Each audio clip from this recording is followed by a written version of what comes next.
What I've been doing today is not much because we have some running around to do, but I've been taking care of some of these details. These grease caps on these wheels were too close to the inner race for a regular washer, and they now flush with the inner race. And I was just going to use one of these great big washers on there like that with the cap removed, but I didn't like that. So I was thinking, and I was at the hardware store today, I was looking around. Well, the other day I bought some of these shims and I tried to cut it and came up with these really crappy, untrue, thin on one side, thick on the other side pieces that are just unacceptable.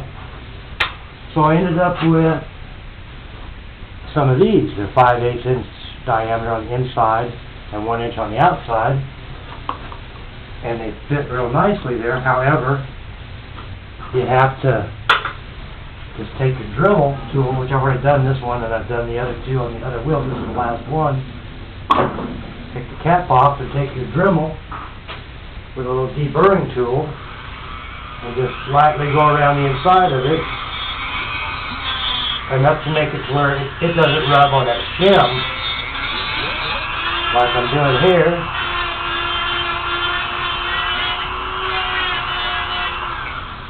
And then you test fit it a couple times to make sure you got enough clearance that it won't rub, which that already fell through.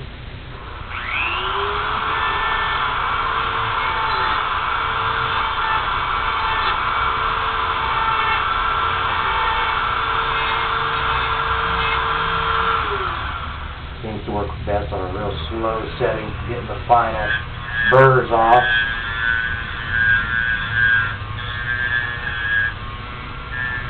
It's just a plastic, but it'll keep the dust out of your bearing, and any over greasing you might do, it'll retain that so it doesn't fly all over the place and get all over your machine. That's all it's for. Plus it's an aesthetic appearance thing. It actually looks better if it's on there, I think. Still a little more to go. And I go both ways. I know it's cutting one way, but trying to keep it somewhat true to the roundness, so it'll still be functional to an extent. And there it falls through there nicely. Put that back on and you center it, and it sticks out past there just enough to where the frame can butt up to it and give me the clearance I need. Okay. With that being said, what else I've been doing was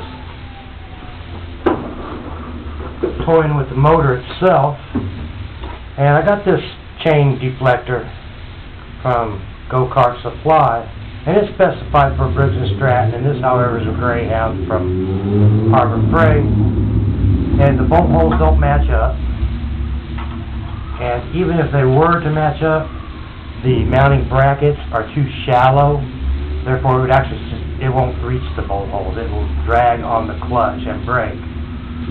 So what I've decided to do is I could weld a tab on and make it fit, but then when you go this way, the width, it's not thick enough to actually cover the chain. The clutch is that wide, so the chain is still exposed, so basically worthless unless I want to add a piece on here. And if I have to do all that modification, I might as well just build one that works, which I have some 1/8 inch steel over there. But what I've opted to do with this, instead of throwing it away, is utilize it for my clutch brake, being as my brake drum did not appear with my order. I'm just going to use it like this. I will weld a piece on there so the mounting holes can fit, and a stem off there to hold the brake band. Bend this up a little bit for the cable retentioner, and cut it off so it's not so obtrusive. It doesn't need to be that long, but that will work nicely.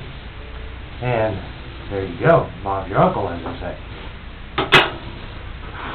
So, that's where I'm at with that. And, now I'm gonna start measuring up on some of the frame pieces. I figured out my width needs to be 8 1/4 inches from side to side. And, so I have to measure and cut my piece of my frame. And anyway, I'll show you all about that as I go. But anyway, thanks for watching.